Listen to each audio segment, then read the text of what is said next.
The Blades' penthouse had a panoramic view of Manhattan, impeccably silent dinners, and crystal glasses that rang like a threat when they clinked. But that night, the silence didn't hold. "It's long past time to move on, Justin," said Helen, placing her utensils on the plate with surgical precision. 2 years mourning a woman who left you at the altar. That's not grief. It's cowardice. Justin kept his eyes on the glass. The wine swirled, red as blood. He felt the pressure, the usual weight, but tonight he was more fed up than ever. "So what do you suggest, Mother? That I choose an heiress from the Forbes catalogue?" "Exactly. We have options. Women with names, poise and reputations. Someone who can restore your name and the family's. You need to clean up the Blade Enterprises image." Charles, his father, didn't even look up from his phone. To him, this conversation was just domestic bureaucracy. Helen continued, "Dinner with the Stanfords. Their daughter just returned from London. Beautiful, educated, and completely open to a quick engagement. That would solve many problems." Justin set the glass down with controlled force. "The only problem that would solve is yours, not mine. You're acting like a spoiled boy, like a weak man. And you like someone desperate to keep a castle standing, even if it's rotting inside." Silence fell again, but this time it was thick, sharp. Helen said nothing more. She only looked at him as if she were staring at an enemy at the table. Justin stood up. No apologies, no finishing his meal. That night, he left the penthouse without a destination, without an umbrella, with no intention of coming back early. He got into a random car, got off somewhere in Brooklyn and started walking. It was raining in New York, as if the sky had decided to wash everything. Buildings, sidewalks, faces. Justin Blade couldn't remember the last time he really looked at the city beyond the tinted windows of his cars. But there, with his soaked blazer, ruined shoes, and a soul crushed by others' expectations, he faced a nearly burnt-out neon sign, Granger's Diner. He pushed the door open. The bell above rang. The place smelled of burnt coffee and apple pie. It was nearly empty, except for a woman cleaning a table near the window and 2 boys playing with toy cars on the floor. "The kitchen closes in 15 minutes, she said without looking at him. Her voice was firm, impatient. He took off his blazer, dripping onto the floor, and approached the counter. "I just need a dry place and a strong coffee," he replied. She looked up, and everything froze. Not because she was stunning, but because she was real. Brown hair tied in a rushed bun, deep under-eye circles that didn't hide the exhaustion, hazel eyes carrying a kind of courage he hadn't seen in a long time, and a worn apron, stained with ketchup. "Sit there," she said, "and careful not to slip. The kids are still loose." Justin obeyed. He sat and just watched. Not the menu, not the clock, just her, amid dishes, orders, and the controlled chaos of someone who no longer expected surprises from life. She returned with a steaming cup, placed it in front of him without ceremony. "Thank you," he murmured. She nodded, returning to her cleaning. Justin took the first sip. It was awful, but for the first time in weeks, he tasted something. It wasn't the coffee. It was the place, it was her. June felt his stare. Rich men didn't know how to hide it, but there was something different about this one. He didn't seem bored or smug. He seemed empty, like someone waiting for a sign. Still, she noticed. The precise cut of the drenched suit, the watch that could pay 3 months of rent. But that wasn't what drew her attention. It was the tiredness on his handsome face, the stubble, the lost gaze of someone who once had it all, and still seemed to have lost what mattered most. Yes, he was handsome, but in a sad way, in a way that made you want to ask what had hurt so badly. But she had no signs to give. Only dishes to wash, twins to feed, and tips that barely covered the basics. A life with no room for fantasy. Still, she couldn't help but ask, "You okay over there?" Justin looked up, and for the first time that night, felt the ground shift a little. Her voice was firm, but there was hidden tenderness. And up close he saw more than a tired woman. He saw skin slightly marked by the sun, hair escaping a messy bun, big hazel eyes carrying a kind of silent bravery. She wasn't trying to impress, she just was, and that disarmed him. She didn't seem to want anything from him, and that was new. He thought of lying, but he was tired of masks. Had dinner with my parents tonight, one of those that ruins your evening and your desire to be a son. June gave a slight smile, short but sincere. Know the feeling. Except in my case, it was men who ruined my faith in humanity. He raised his eyebrows, surprised by the bluntness. And yet you smile. She shrugged, wiping a cup with steady hands. Because my kids are over there playing, because there's still pie on the counter, because tomorrow's another day. Justin went quiet. Something stirred inside him. A memory, an old pain. His ex-fiancée's face, the flashes at the empty altar, the sound of chairs scraping in a room where love never showed up. I was supposed to get married, he said suddenly. 2 years ago. She left me at the altar. Said my world was too cold. June paused for a second, as if choosing the right response. And was it? He took a deep breath, thought about the lonely childhood, the parties where everyone wore the same smile, a life with marble walls and airless windows. I think so. She wiped another table, the cloth moving like an extension of her thoughts, and then, without knowing why, she said, I got pregnant at 23. The father disappeared. Didn't even show up for the birth. At first I thought my life was over, but then, one day my son called me a hero, and everything made sense again. Justin stared at her. This woman raises 2 kids alone, works hours on her feet, lives on the minimum, and still speaks of love like she never forgot what it feels like. There was something unexplainable about her. She didn't wear makeup, had no rings or expensive perfume, but he couldn't stop looking, because in every one of her gestures there was truth, and that's what his world lacked most. What's your name? He asked, voice softer. June Granger. I'm Justin. I figured. Of course you did, he chuckled, for the first time in weeks. I'm a blade, we're in every paper. Yeah, and also on the list of people who don't tip. Justin laughed louder. That was new. She didn't want to impress him, didn't want to be saved. And for the first time, he didn't want to be the savior. He just wanted it to stay a little longer. When he left the diner, something in him had shifted. He didn't know what yet. That night, he didn't sleep.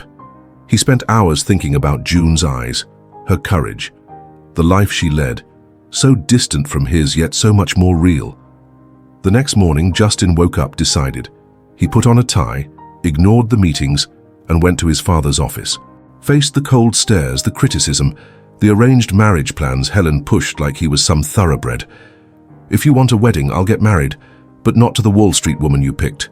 I'll choose someone real, someone who can look me in the eyes without fear. You're going to destroy this family's legacy, Helen shouted. What destroyed it were the lies we pretend not to see. He walked out without waiting for a reply. That night, Justin returned to Granger's diner. The street was nearly empty. The rain had paused, but the wind still sliced like a blade. When he pushed the door open, the bell rang like a memory.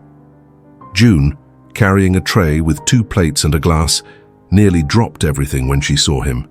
She stared a second longer than she meant to. His hair was wet at the ends, his shirt wrinkled like he had rushed out. But what stood out most was his look.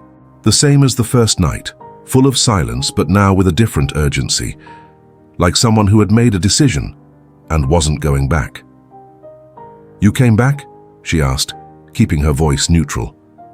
He nodded and walked to the counter, pulling something from his blazer pocket.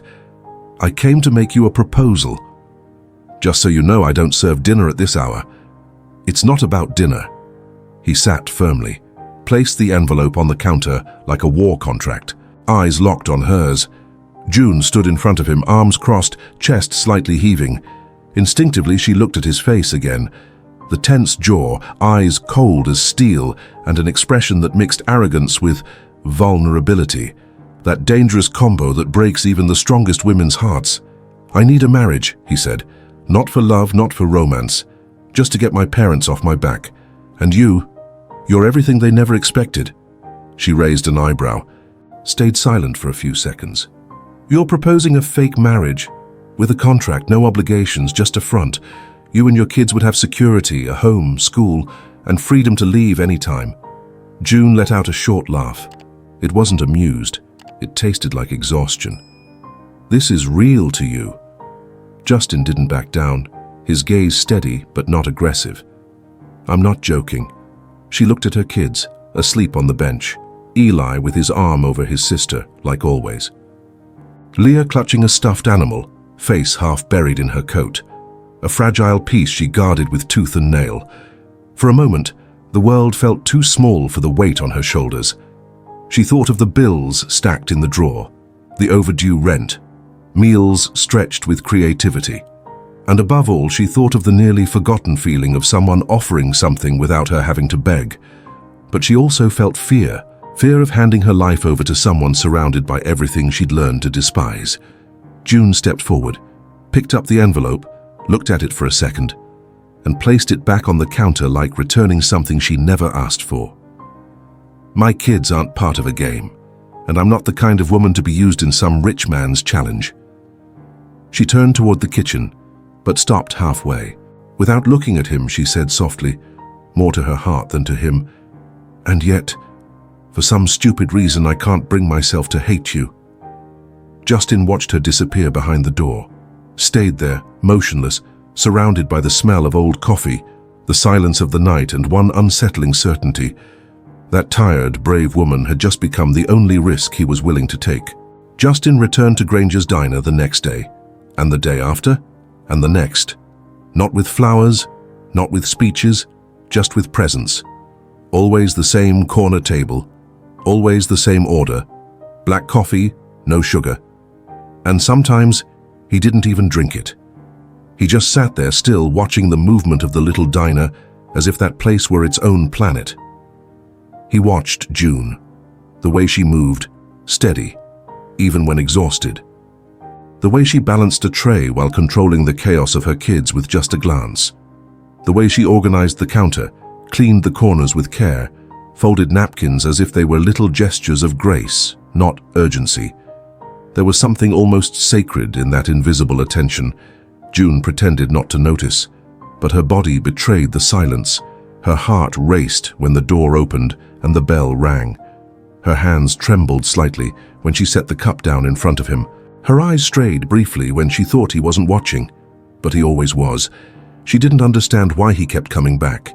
He didn't compliment her, didn't flirt. He just sat, listened, sometimes asked short questions, but he stayed, always stayed. And somehow that affected her more than any sweet words could. On the fourth day, she left a slice of pie on his table without charging. Alongside it, a hastily written note. "You still haven't answered the proposal, but I get it now. This isn't just about your parents anymore." Justin read the note 3 times. Then he tucked it into his pocket. For the first time in a long time, he felt seen, truly seen. On Saturday, he invited her to dinner, but not at a fancy restaurant. He took her to a quiet park in Queens with an improvised basket and a blanket spread on the grass. She brought her kids, and she didn't complain about the simplicity. On the contrary, she seemed relieved. Eli ran with a ball, laughing loudly. Leah bombarded Justin with questions, drawings, and stories from an imaginary world. And June laughed. For the first time in weeks, she laughed without fear, without rush, without shrinking herself. Justin watched her as the kids played, her hair tied back with a simple elastic, a floral dress wrinkled from the rush of the day, a face without makeup, but with a light that came from within. She wasn't trying to seem like anything other than what she was, and that made everything about her shine. They met again, quiet walks through the neighborhood, late-night texts, a brush of hands when passing a cup, silences that spoke louder than words. Little by little, June began to let him in. She told him about the days she sold used books to pay the electric bill, about skipping dinner so the kids could have milk, about the time she cried in the shower, afraid the kids would hear. Justin listened, not with pity, but with respect, with admiration, because the more he learned her story, the more certain he became. She was the strongest woman he'd ever met, and for the first time in his life, he wanted to be worthy of someone. But elsewhere in the city, unease grew like a weed. Helen Blade watched from afar, her son's quiet disappearance, and it corroded her from within like rust on luxury metal. All her life, Helen had taken pride in being a woman of control. Nothing escaped her radar, not a clause in multi-million-dollar contracts, not the volatile moods of board members, not headlines that could tarnish the Blade name. She was sharp as a scalpel and precise as a Swiss watch. That's why Justin's new silence felt like a flaw in the system, a glitch she couldn't fix. He'd stopped attending family dinners, those strategically planned gatherings where alliances were renewed with crystal glasses and rehearsed smiles.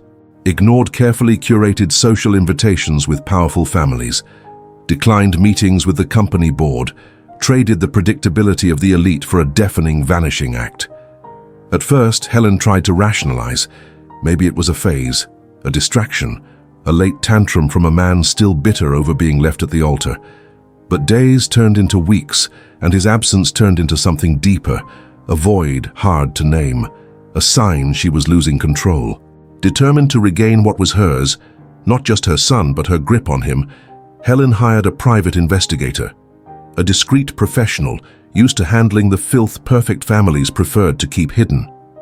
The report arrived 3 days later in a beige envelope with no logo, only her initials. Helen opened it alone in her home office, curtains drawn, a glass of untouched scotch beside her. She read every line with sharp eyes, but when she finished, it wasn't shock that overwhelmed her. It was fury, a quiet, elegant fury, but merciless. June Granger. That was the woman's name. Waitress. Works in a rundown diner in Brooklyn, lives in East Flatbush, a neighborhood Helen only knew from crime reports. 2 small children, no husband in sight, no degree, no notable last name, no apparent contribution to the world, just a pretty face and some random story of an ordinary woman. On the last page, there was a photo. Taken from afar, it showed June serving coffee to a customer with a gentle, almost shy smile. It was a banal image, and precisely because of that, intolerable. Helen felt her blood rise like a hot current, burning beneath her skin. That woman, with her plain clothes, calloused hands, and eyes that had likely never stepped into a gala, was stealing what had taken Helen years to shape. Justin's destiny. It wasn't just disapproval. It was repulsion. It was a threat. At that moment, Helen Blade knew she had to act, because if there was one thing she could never tolerate, it was watching her son lose himself in the arms of someone who didn't belong to their world. And if Justin wouldn't return willingly, she would find a way to bring him back, even if by force. On Monday night, Justin showed up at June's apartment with sunflowers in hand and a small smile. It wasn't the smile of someone trying to impress. It was the smile of someone simply happy to be there. Inside, he found toys on the floor, backpacks tossed on the couch, a drawing taped to the wall. It was a portrait of a family, a crooked son, 2 children, and a woman with a giant heart on her chest. June was cooking something simple, wearing a loose t-shirt, hair down. Leah ran to him, hugging his legs. Eli called him over to see a paper airplane. Justin stood there, taking it all in. The chaos, the joy, the kind of affection that didn't need a frame. And for the first time he wanted to belong. But peace never lasts long. The next morning, while having coffee in his office, his phone rang, his mother's name on the screen. He answered. Her voice came sharp, like a knife. You have 5 minutes to explain why you're involved with a woman with 2 kids who serves hamburgers at a filthy counter. Justin didn't reply. He just listened. Have you lost your mind? Is this what you're bringing to our name? A single mother with no past, no education, no anything? He took a deep breath, then spoke calmly. She has everything you and Dad have always pretended to have. She has dignity, love, truth. Helen hung up, but the words remained between them like a crack growing in glass. That night, Justin returned to the diner, entered without saying a word, sat at his usual table. But June knew. She knew by the way he avoided her eyes, by the tension in his shoulders, by the silence. They know, don't they? She said without turning to face him. He didn't answer. She finished cleaning the counter with slow movements. Her hand trembled slightly on the cup, but her voice remained steady. When the diner closed, she sat next to him. No audience, no rush. They stayed there, the sound of the coffee machine dripping in the background, the clock ticking past midnight. "I'm not ashamed of who I am," she said finally. "But I don't want to be a pawn in your war with your parents either." Justin looked at her. Something in him was broken, but something else was alive. "And what if it's not war? What if it's the start of something I don't even understand yet?" June looked at him, and even tired, there was tenderness in her eyes, the kind of hope only someone who survived pain can carry. "Then promise me one thing. If this becomes real, let it not be because of the scars we carry. Let it be because of who we choose to be now." Justin nodded, lowered his eyes. She stood, went to the back, and returned with a cardboard box full of colorful markers. "Help me tape new drawings to the wall. The kids will love it." He smiled and taped the first one up with crooked tape.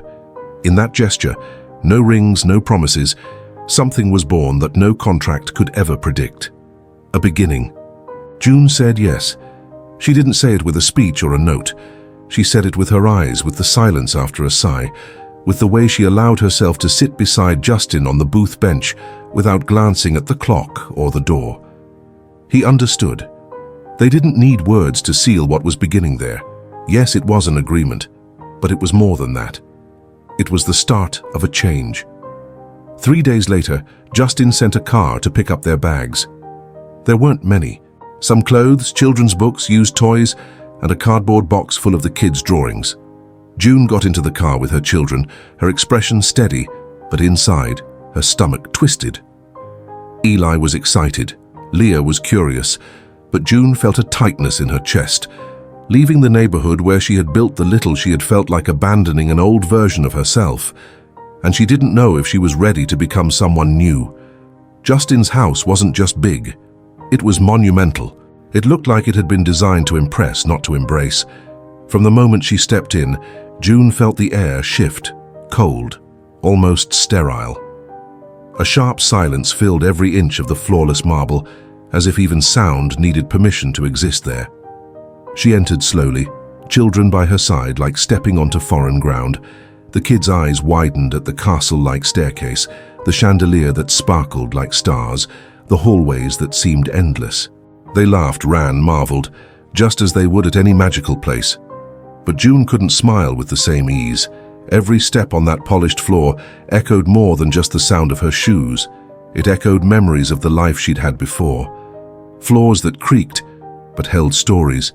Furniture that was scratched but smelled of life. Walls covered with children's fingerprints, crooked drawings, and old photos taped up with love. Here, everything was immaculate, shiny, untouched, and that scared her. The furniture looked like it belonged in a magazine, placed just so by a decorator who'd never tripped over scattered toys. The curtains hung in heavy waves, blocking out even the sunlight, as if brightness were a flaw to be corrected.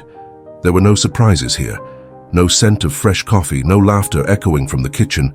It was all too perfect, too cold, too quiet. June looked at Justin, and standing there in the center of all that silent opulence, a truth hit her like a cold draft. He lived there, but he didn't live. There was something in the way he moved through the house, overly careful, emotionally detached. That said more than words ever could. This wasn't a home. It was a stage, a showroom of accomplishments, a luxury prison with a view of emptiness. The children, unaware of their mother's discomfort, explored every corner with excitement. They laughed when they realized the walk-in closet was bigger than their old bedroom. They were fascinated by the button that opened the curtains automatically, by the fridge full of yogurts, juices, and imported sweets. But what felt magical to them was a red flag to June. She feared that in this house, her children would learn to silence their joy, that they'd feel wrong for laughing too loudly, for spilling a glass, for speaking too much at the table, that they would trade spontaneity for etiquette. Justin, trying to ease the transition, led a brief tour of the mansion with the quiet demeanor of someone who didn't want to show off, but still hoped for approval. He showed her to her bedroom, with a balcony and city view, as if presenting a carefully wrapped gift. And when he opened the door to the children's room, it revealed a space put together with clear effort. 2 brand new beds, sheets still smelling like the store, a shelf filled with colorful books, toys from expensive brands, all likely bought the day before in a rush, like a silent plea for acceptance. He said little, but every gesture revealed his nerves. A man used to million-dollar deals, now navigating a world where money meant nothing, where affection was the only currency. June noticed, and even though discomfort still weighed on her shoulders, something about it moved her. He was trying, not with fancy words or easy promises, but with actions, clumsy attempts, yes, but sincere. She took a deep breath. She knew this wasn't just a change of address.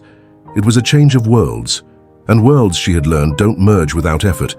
There was still an abyss between them, made of pasts, pain, lives as distant as East Flatbush and that glass penthouse. But in that moment, she chose to see beyond the marble, beyond the luxury. She chose to see the man, and even if that place had never been a home before, maybe now it had a chance. That first night, the tension was palpable. June served dinner at the kitchen counter, but no one really knew what to do. Justin tried to make conversation with Eli, who replied with short sentences. Leah talked non-stop, trying to fill the silence. June watched everything closely, attentive to every reaction. Justin, even in his own house, looked out of place. It was clear he didn't know what to do with a full table, with children's voices, with colorful cups and laughter at the wrong time. And that's when June realized it wasn't just her stepping into a new world. He was too. The next morning, Helen showed up unannounced. She entered the house like she still owned it, heels echoing on marble, a designer bag on her shoulder, and a gaze trained to judge. June was in the kitchen, making pancakes with Leah and Eli. She wore her simplest t-shirt, hair tied back with a pencil, flour on her hands. When Helen walked in, everything stopped. Justin came down shortly after. His eyes went straight to June, as if trying to shield her with his presence. "You came without calling, Mum." "Just like I always have," she replied, eyes scanning the scene.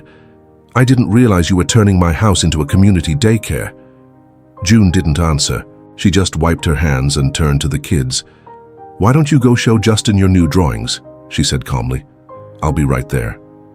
The kids obeyed, and when the kitchen emptied, the silence grew heavy. "You've crossed a line, Justin," Helen said. "One thing was keeping this hidden, another is bringing it into our home." He stood firm. "This isn't a whim. It's my choice." "No, it's your rebellion."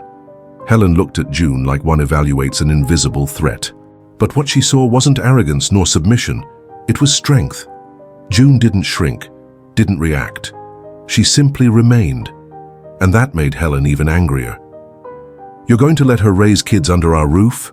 Really tarnish the Blade name with a woman who has no structure?" June held her gaze. No anger, just clarity. "My children aren't under anyone's roof. They have a mother, and now they have a safe place. That's enough." Helen left without another word, but the poison hung in the air. That night, Justin walked into the kitchen late. June was sitting at the counter reviewing old bills and shopping lists. She had begun reorganizing the pantry, changed the silverware, labeled containers, bought a sunflower print dish towel. Small signs that she was slowly claiming space. Justin approached. "She's going to try to destroy all this," he said bluntly.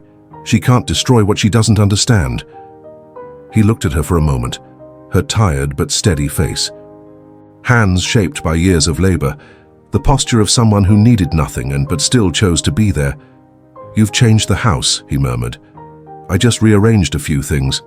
"No, you brought life." June looked away, as if unsure how to take a compliment. "It's just the beginning," she said simply.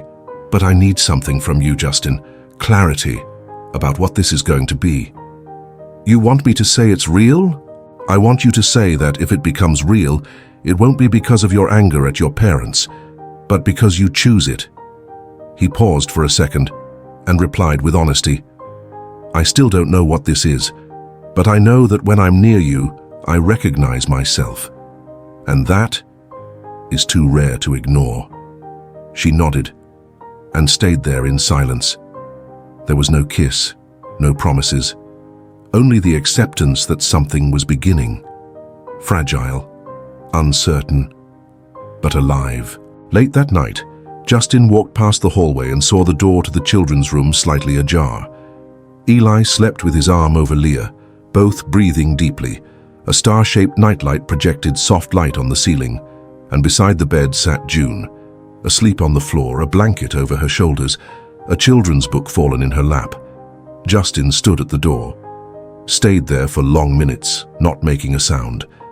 That image struck him harder than any declaration ever could, because in that silence, in that woman who fell asleep on the floor to keep her children safe, there was more love than he'd ever seen in his entire life. And there, in the dark hallway of a cold house, Justin Blade began to understand that maybe, for the first time, he was learning what it meant to have a home. The days passed slowly, but not in the rhythm of routine. It was a different kind of time, the kind that exists when two people grow closer without rushing, when gestures speak louder than words, and affection grows where it wasn't expected. In Justin's house, June began to occupy spaces that once seemed untouchable, not by force but by the quiet nature of someone who's learned to survive with little, and therefore transforms everything she touches. A new dish towel here, the smell of home-cooked food there, the twins' toys scattered guiltlessly. The rigidity of the place began to soften, inch by inch. And silently, Justin began to soften with it. He liked seeing her walk through the kitchen with her hair down, liked hearing Leah's laughter echoing up the stairs, liked finding post-it notes stuck to the fridge with reminders. He liked, most of all, coming home and knowing someone was waiting. One evening, June was folding laundry on the couch. Justin came downstairs with a book in hand but said nothing. He just sat on the other end and stayed there, the two in silence. Only the sound of the washing machine in the background and the ticking of the clock on the wall. She noticed he was watching her, pretended not to, but every fiber of her being noticed. He paid attention to the way she folded the kids' shirts, with tenderness and care, as if each fold was a silent prayer for their protection. June, in turn, noticed how he seemed lighter, how he'd stopped wearing suits, how handsome he looked in a simple grey t-shirt with stubble on his jaw and eyes that were no longer as hard. Something in him was broken, but something was also rebuilding. That night he moved closer, picked up one of the folded shirts. "You learned to love through scarcity," he said softly. "And still, you didn't harden." She didn't answer, but looked at him with damp eyes. "I only know how to love like this," she murmured, "because when everything else is missing, love is the only thing that's left." They began to touch each other naturally, a hand brushing in the kitchen, a shoulder leaning on the couch, a glance that lingered longer than it should. But there was no urgency. There was care. Justin realized he was learning a different kind of love, without promises, without control, without haste. And it scared him and drew him in. One Sunday afternoon, Justin suggested they all go to a street fair in Brooklyn. It was the kind of plan he never would have made before, but now he wanted to see June in her element. He wanted to know the places she liked, the smells and sounds that were part of her children's childhood. Eli ate corn on a stick. Leah got a pink ribbon from a balloon vendor. Justin walked among them as if he'd always belonged there, but he knew he didn't. Not yet. He was still learning to. At one moment as they walked between the booths, he took June's hand. It was natural, but she stopped. She looked at him, her heart racing, the whole world slowing down. "I don't know what this is yet," she said, "but I feel it." "I do too," he replied. And they kept walking, hand in hand, with nothing more needing to be said. But across the city, the world Justin came from was beginning to stir. Helen hadn't given up. On the contrary, her visit to his home had left a deeper mark than she cared to admit, and now she was moving her pieces.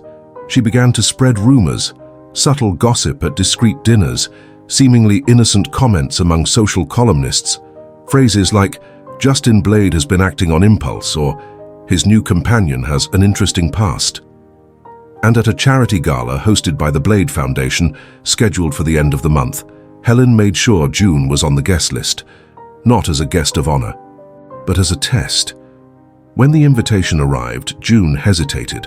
The card was thick, gold-edged with embossed letters, a world that had never been hers, and that honestly, she never wanted to be part of. Justin noticed her discomfort. "We don't have to go," he said. "I just want you to feel at peace. But if we don't go, she wins, doesn't she?" He stayed silent. She continued, "I'll face whatever comes. I just don't want to be the symbol of your rebellion." "You're the symbol of my choice," he said. On the night of the gala, the sky seemed dressed for the occasion, a dark cloak scattered with stars, as if even the universe were watching. The Blade mansion pulsed with lights, luxury cars paraded at the entrance, and the air was thick with the kind of formality that weighs heavy on the shoulders. Inside, every detail had been rehearsed. Classical music filled the hall. Waiters glided by with crystal glasses, and the guests, businessmen, heirs, politicians, showed off their finest attire and their worst smiles. Justin Blade wore a dark suit, perfectly tailored to his body. The image of sophistication, elegant, composed, assured, but inside his stomach twisted with a teenage kind of anxiety. He smiled, nodded, shook important hands, but his eyes searched for something else, or rather, someone else. He was looking for her before she even arrived, as if his body knew the night wouldn't make sense until she walked in. And then, she appeared. At the top of the grand staircase, silent as an evening breeze, June arrived. The music continued, but everything around her seemed to pause, as if time forgot to move for a few seconds. Conversations softened, heads turned, smiles froze. The entire room quieted with involuntary respect. June wore a simple dress, no glitter, no famous designer label, a lightweight fabric in a deep shade that contrasted beautifully with her warm skin, flowing over her body as if it had been made just to reveal, not extravagance, but essence. Her hair was pulled back in a low, delicate bun, not a single strand out of place. No jewelry, no bold makeup, no attempt to look like anything other than who she was, and that's precisely why no one there could compare to her, because what June carried couldn't be bought, worn, or taught. It was presence. Very quiet, tangible strength, a rare kind of beauty that didn't shout, but made everything else fall silent. Justin felt the air leave his chest for a moment. He had seen her in so many forms, in an apron at the diner, with wet hair after a shower, in worn-out clothes at the park with the kids. But there, standing at the top of that staircase, she looked like something else, or maybe more herself than ever. A woman who had walked through pain, who didn't need to prove anything, but who still stepped into a minefield, with her head held high. She descended the steps with restrained but firm steps, each one a silent confrontation against the judging stares of people who didn't even know her name. And when she reached him, her eyes faltered for just a second, not because of the dress, but from the real fear of not belonging. Justin noticed. "Are you okay?" he asked in a low voice, trying to protect her without knowing how. She hesitated, took a breath, and said what burned inside her.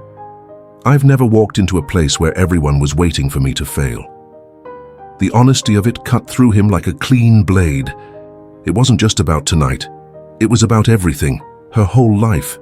The weight of being judged for not having a famous last name, for coming from a forgotten neighborhood, for being a single mom, for not having a diploma on the wall. In that ballroom, where smiles came after pedigrees, she was an exception, and they all knew it.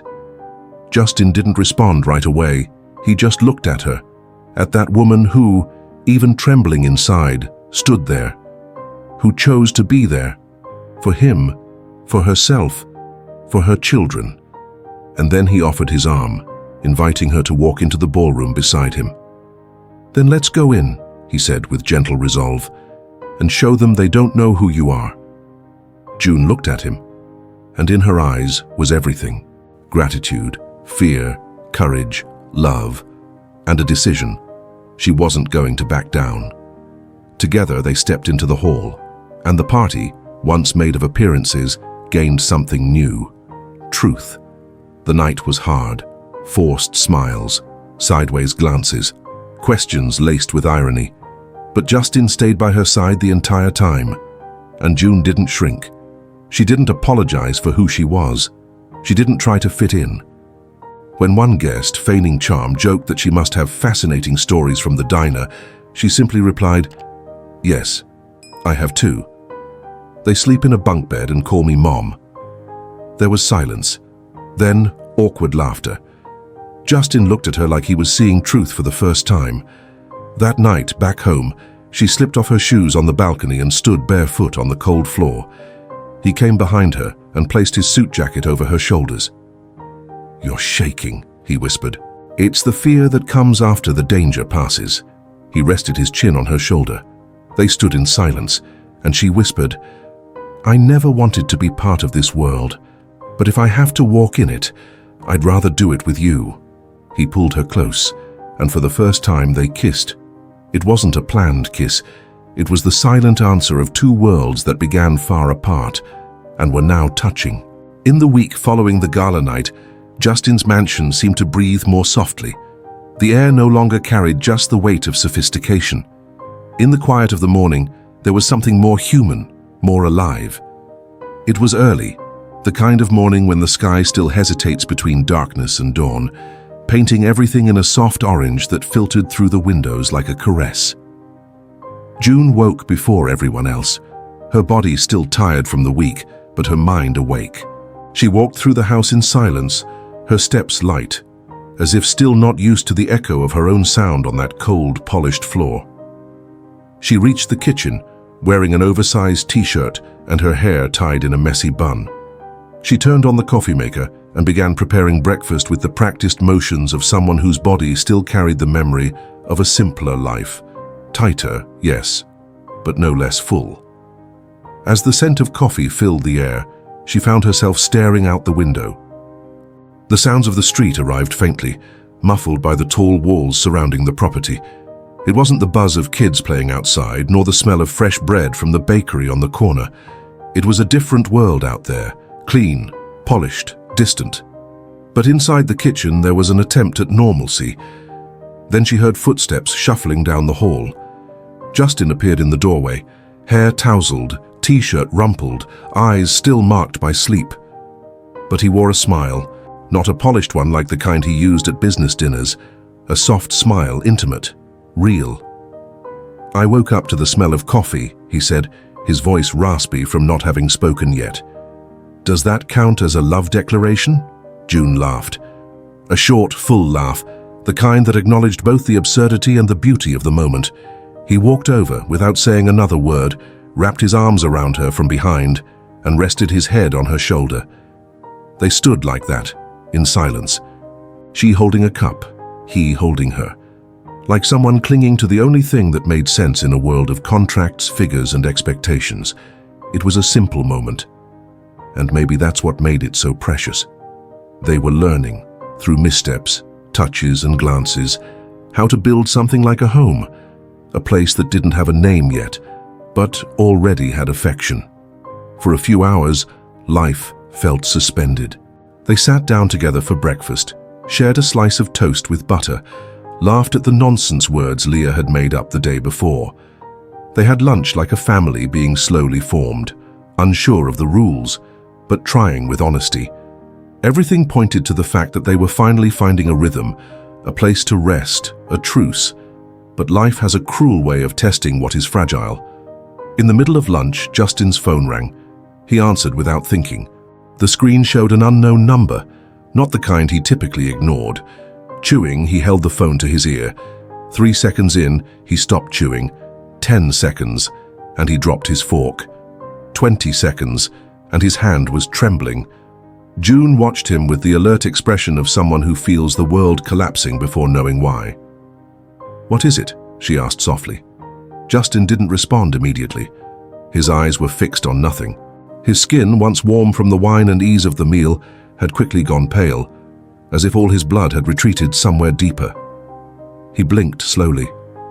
When he finally spoke, his voice came out hoarse, broken, almost unrecognizable. "It's my mother. Helen. She was assaulted." The sentence fell like a bomb between them. The air grew denser. The warm light in the kitchen suddenly felt cold. Everything turned more real, harder. Hours later, the images would start circulating online on the news. Surveillance footage from a gas station in the Upper East Side showed Helen stepping out of her car, alone, elegant as always. A man approached with hesitant steps, a plea for help, a sudden move, a shot, a fall, blood on the pavement, all of it. Less than a minute. Justin rushed to the hospital. June wanted to go with him, but he shook his head. He needed time to understand what was happening, to breathe, to not fall apart in front of everyone. She respected that. Hours later, she showed up anyway, quiet, steady. She found him sitting in the waiting room, leaning forward, elbows on his knees, hands clasped, fists tight. He wasn't crying, wasn't talking, wasn't moving. Frozen in time, trapped between the news and denial. June sat beside him, didn't fill the silence, didn't ask anything. She just stayed. Sometimes love is exactly that, the quiet presence that holds someone up when everything is about to collapse. 2 hours passed before the door opened and the doctor appeared. He wore the kind of white coat that always seemed to know too much. His face already said everything before he spoke. "The surgery stabilized her condition," he said in a measured tone. "But there are serious complications." Justin lifted his head slowly. His eyes were red, but dry. He was trying to comprehend, holding on to every word. "Mrs. Blade suffered severe internal damage. We're dealing with acute kidney failure. If we don't get a transplant in time, her condition will become irreversible." For a few seconds, the world stopped turning. Justin blinked, looked at June, then the doctor, then the floor. "Transplant?" he repeated, as if the word were new. The doctor nodded, then delivered the line that would mark the beginning of a new battle. "We need a compatible donor." The following days were a whirlwind of tests, phone calls, and tense waiting.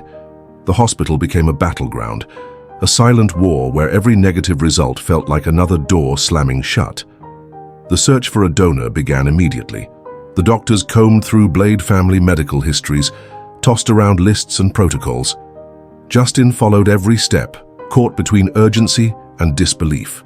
Every direct family member was tested, even second cousins he hadn't seen in years, people who shared the Blade name, but none of the love. Nothing. No match. No real hope. With each test that came back marked incompatible, the air grew heavier. One muggy afternoon, while flipping through the donor list for the 10th time, Justin spoke almost without thinking. "What if June gets tested?" The question hung in the air, absurd, out of place. The doctor hesitated but responded professionally. "Technically, anyone can be tested. Even without being a relative, there's always a remote chance." It wasn't hope that moved Justin then. It was impulse, a last breath of effort, maybe even a hidden wish for something improbable, a miracle disguised as coincidence. When June heard the suggestion, she simply nodded. No drama, no surprise. Just her usual quiet strength, the same she used to face everything, with her feet planted firmly and her heart at peace. She did the tests the next day, came home as if she expected nothing. But the result came quickly, too quickly, compatible, fully compatible. Justin was in his office when he got the report. At first he thought there was a mistake. He read her name twice, then the numbers, the percentages, a near-perfect match. He read the document 3 times, as if trying to find a loophole, some rational explanation. But the fact was right there in cold, hard letters. She could save Helen's life, and something inside him cracked. He left the office carrying a secret he wasn't sure he wanted to share. He found June in the kitchen, slicing fruit for the kids. She looked at him, and his silence already said everything. Justin held out the paper. She took it calmly, read it slowly, then laid it gently on the table, smoothing the edges like she was closing a chapter with her own hands. "If I can save a life, I save it." She said it with serene firmness. No heroism, no self-pity, just truth. Justin's chest tightened. "But she," he began. "I know," she interrupted. "She hates me." He stepped back, torn, confused. He knew it was true. And he also knew Helen, even in a hospital bed, could still reject the gesture, twist it into humiliation. But June didn't flinch. "I'm not doing this for her," she continued. "Not for you either. I'm doing it for your kids, for your peace, because I couldn't look Eli and Leah in the eye if I knew I didn't help someone when I could have." She didn't cry, didn't shake, didn't ask for praise. She was simply herself, whole, with the kind of strength that comes from losing too much to let pride dictate her decisions.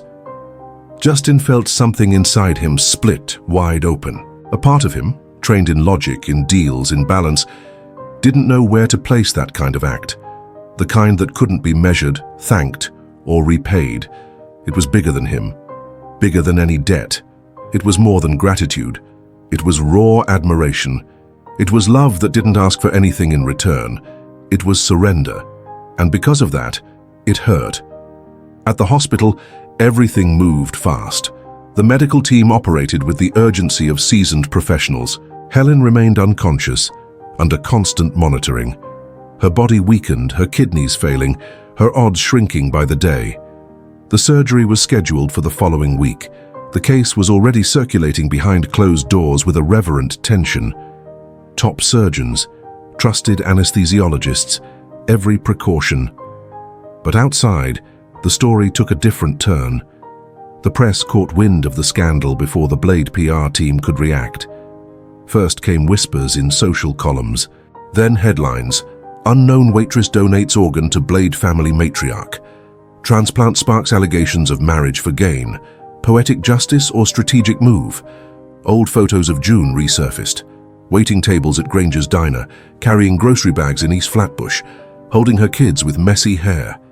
Every detail of her life was turned into a headline, none of them honest. Blogs, influencers, columnists told their versions. The marriage was fake, the donation a stunt, Justin buying redemption with someone else's liver. Justin tried to contain the damage.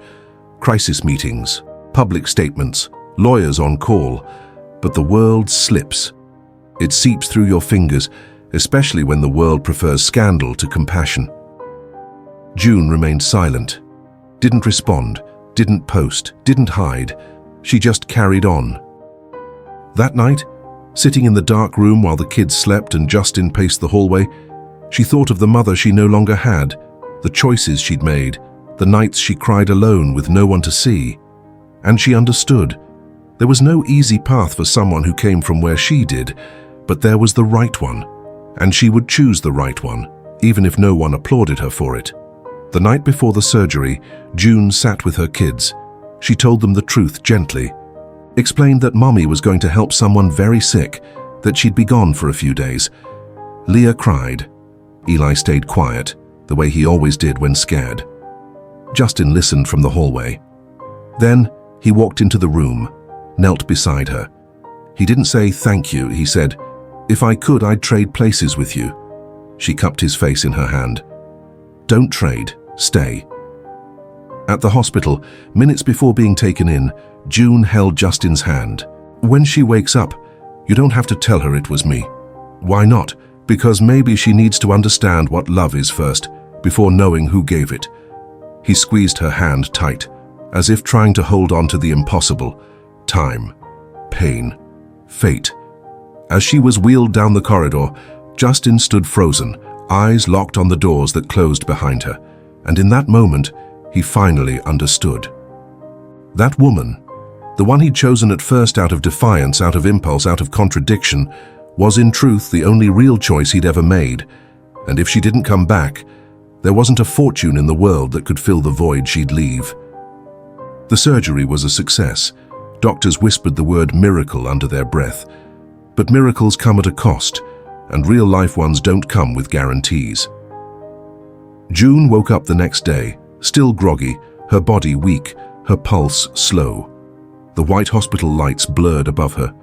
Outside, Justin sat in a chair, his face drawn, stubbled, sleepless. He hadn't left. He hadn't eaten. He hadn't slept. He just stayed. When she opened her eyes, he came closer. She tried to smile. He took her hand gently like she was made of glass. "You're here," she whispered. "I've always been." She squeezed his fingers with what little strength she had, and in that touch, she said everything her body still couldn't express. Helen woke up 2 days later. Her room was private and quiet. The curtains filtered the morning light. The sterile scent of the hospital clung to everything. Justin was there when she opened her eyes. But the first face she saw wasn't his. It was the doctor's, smiling gently as she said, "The surgery was a success, Mrs. Blade, and your donor is recovering well." Helen blinked slowly. She was confused. "Donor?" "Yes, we were lucky to find a rare match. Everything was done just in time. You're alive because of her." Helen turned her head. Justin stood silently against the wall, arms crossed, his gaze steady. She frowned. "Who?" The silence that followed wasn't empty. It was heavy, with choices, with truths arriving like blades. "June," he said. "June saved your life." Helen closed her eyes, as if the world had collapsed around her bed. In the days that followed, the hospital became a minefield. The press found out. Headlines spread like wildfire. Blade Enterprises matriarch receives organ from waitress. From contract to hospital, the story behind Justin Blade's unlikely marriage. Reporters camped outside the hospital. Photos of June and the kids began to circulate. Cruel comments flooded social media. The life she'd fought so hard to keep private was now being devoured by exposure. June found out after waking from a short nap to find her phone vibrating non-stop. Messages from strangers, missed calls, hate. People saying she was an opportunist, that everything had been planned, that she was selling organs for status. She turned off her phone and cried. Alone. Silently. Justin tried to control the damage, but there was no control. The story wasn't theirs anymore. "They don't know anything about you," he said. "But they think they do," she answered. And that hurt. Helen asked to see her. Justin brought the message, hesitant. "She wants to thank you." June took a while to reply. "I don't need her thanks. I just want her to live, for you, for your parents, for your kids." "You mean my kids?" She looked at him, and in that look, a silent goodbye had begun. At the end of the week, Helen entered June's room. She looked pale, thinner, her hair pulled into a tight bun, but something about her had changed, something broken. June remained seated, eyes on the window. Helen paused in the doorway, then stepped into the room like someone walking onto ground they no longer have the right to judge. "I don't understand you," she said finally. June didn't answer. "You could have let me die, and no one would have blamed you. Why didn't you?" June turned her face slowly, looked at Helen with calm, with clarity. "Because I'm not you." Helen bit her lip, and for the first time her eyes welled up. "I judged you from the beginning, because you reminded me of everything I spent my life trying to forget. Fear, poverty, failure. You showed me you can have all of that and still choose good." She stepped closer. Her hands trembled. "I don't know if I'll ever make up for what I've done, but I'm alive. Because of you. And for that, I'll try." June nodded. No drama, no applause. It was just a beginning, and sometimes beginnings are all there is to give. The next morning, June was discharged. Justin was waiting in the lobby with the kids. Leah ran to her, holding a drawing. 4 stick figures holding hands beneath a bright yellow sun. June bent down, despite the pain, and hugged her daughter. Justin followed, offering his arm for support. She took it. But there was a weight in her eyes he didn't yet know how to name. The car ride home was quiet, heavy. 3 days later, June packed her bags.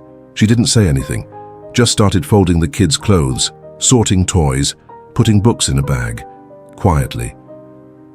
Justin walked into the room in the middle of it. "You're leaving?" She turned slowly. "I can't protect them here, or myself.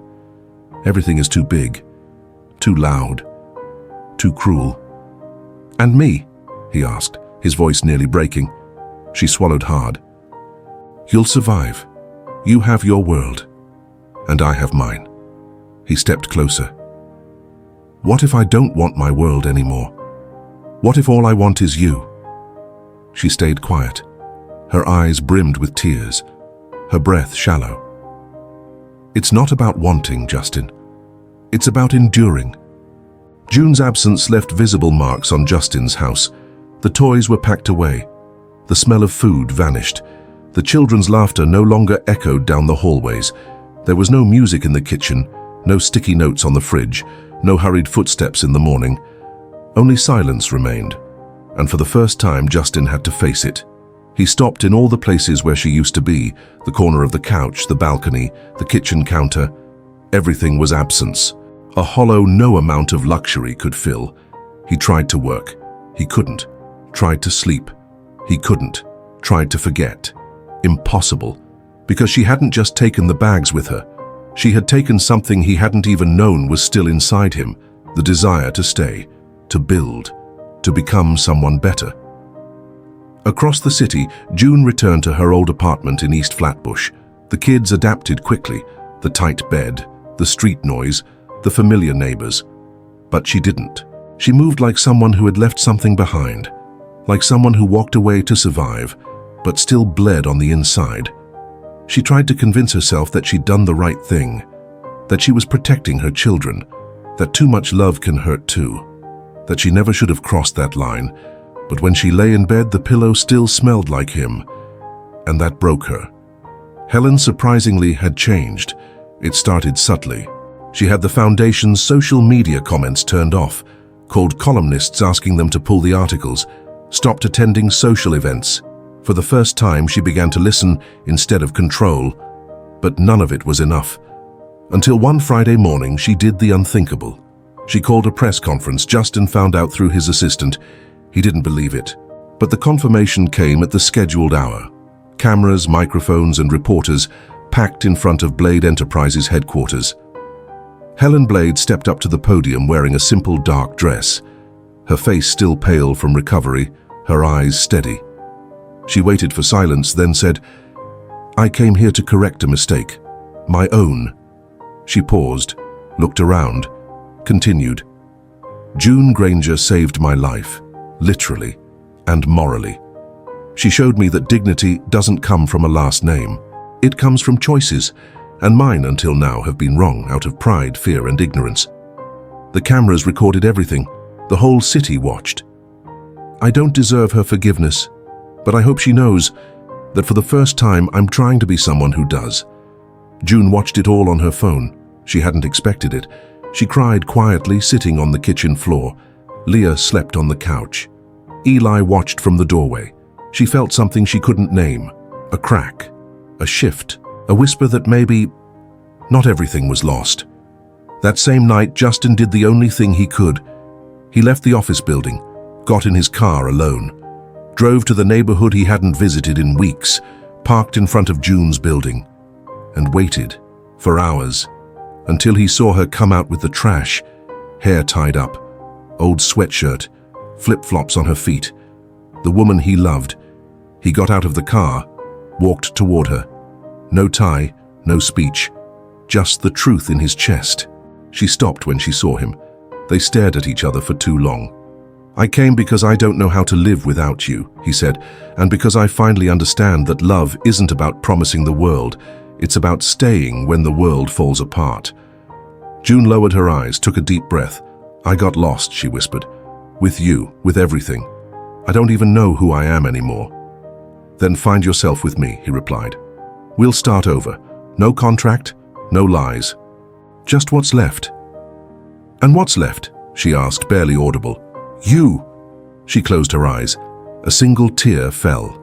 He stepped closer, didn't touch her, just held out his hand and waited.